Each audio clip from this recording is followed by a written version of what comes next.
Problem வந்து solution சாப்டர்ல இருக்கக்கூடிய ஒரு எக்ஸாம்பிள் ப்ராப்ளம் தான். ஸோ எக்ஸாம்பிள் ப்ராப்ளம் நான் மேக்ஸிமம் எதுவும் டிஸ்கஸ் பண்ண மாட்டேன்.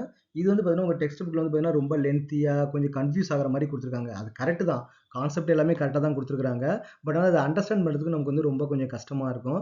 அதனால வந்து பார்த்தீங்கன்னா, இது வந்து சிம்பிளா எப்படி நம்ம சால்வ் பண்றதுன்னு சொல்லிட்டு நான் ஒரு ஃபுல் வீடியோ வந்து போட்டுக்கிறேன். பட் இதோட பேசிக் கான்செப்ட் வந்து எப்படி சால்வ் பண்றதுன்றத நம்ம இந்த ஷார்ட்ஸ்ல வந்து நம்ம பார்ப்போம்.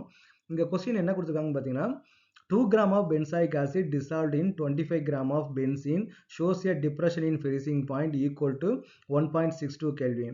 Molar depression constant for benzene is 4.9 Kelvin kilojoule per mole.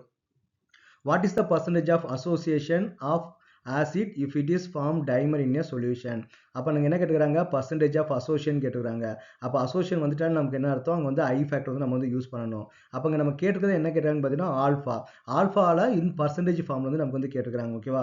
அப்ப ஆல்பா நம்ம வேணும்னா என்ன பண்ணணும், I வந்து நம்ம வந்து கண்டுபிடிக்கணும். அப்ப ஐக்கும் ஆல்பாக்கும் நமக்கு என்ன ரிலேஷன்ஷிப், இது வந்து அசோசியேஷன். அசோசியேஷன் நமக்கு என்ன வரும் பாத்தீங்கன்னா 1 minus alpha by 2.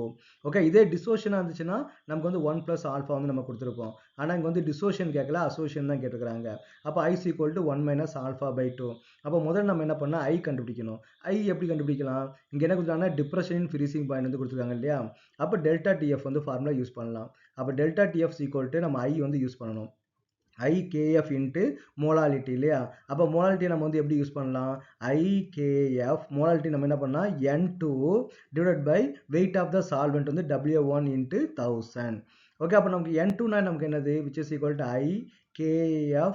அப்ப N2 னா என்னது, W2 divided by M2 W1 into 1000. Okay, இங்க நமக்கு வந்து எல்லா வேல்யூமே இங்க வந்து கொடுத்திருக்காங்க.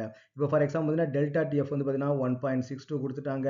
நம்ம I தான் கண்டுபிடிக்க போறோம். KF ஓட வேல்யூ என்ன கொடுத்திருக்காங்க, 4.9 கொடுத்துட்டாங்க. அப்புறம் W2 நமக்கு என்ன கொடுத்திருக்காங்க பார்த்தீங்கன்னா 2 வந்து கொடுத்திருக்காங்க.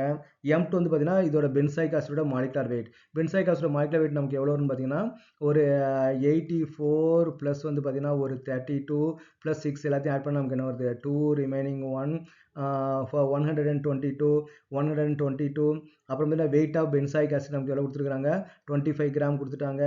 இன்ட்டு 25 இன்ட்டு நம்ம என்ன பண்ணா 1000. இது எல்லாத்தையும் நீங்க போட்டீங்கன்னு பார்த்தீங்கன்னா உங்களுக்கு வந்து I வேல்யூ வந்து நமக்கு வந்து கிடைச்சிடும். அப்போ அந்த I வேல்யூ கண்டுபிடிச்சதுக்கு அப்புறம் அந்த I வேல்யூ இங்க சப்ஸ்டிட் பண்ணீங்கன்னா உங்களுக்கு என்ன ஆல்பா வேல்யூ வந்து கண்டுபிடிச்சிடும். அப்போ ஆல்பா வேல்யூ போட்டதுக்கு அப்புறம் இன்ட்டு 100 போட்டீங்கன்னா உங்களுக்கு வந்து வேல்யூ வந்து உங்களுக்கு கிடைச்சிடும் இல்லையா? அப்போ 1 minus alpha by 2. இதே நம்ம என்ன பண்ணலாம், உங்களுக்கு வந்து ஆல்பா வேல்யூ வந்து உங்களுக்கு வந்து கிடைச்சிடும். So this is the method to solve this problem.